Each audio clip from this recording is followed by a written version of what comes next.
How to stop sharing call history between iPhones. Let's get started.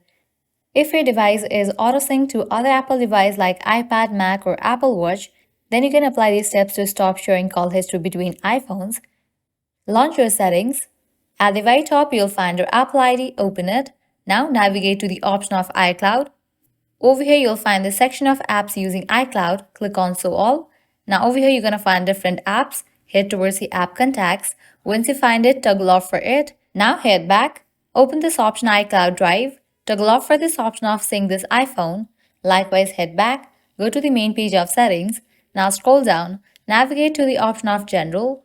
Over here, you're going to find different options. Click on the option of AirPlay and Handoff. Toggle off for the option of Handoff. Once you customize these settings, you'll be good to go. Head back, scroll down, click on Shutdown. Now slide this icon to the right to turn off your phone. Once you turn off your phone, wait for a few minutes and then turn it back. With that, you have just stopped sharing call history between iPhones. Well, this way you can easily turn off call sync on iPhone.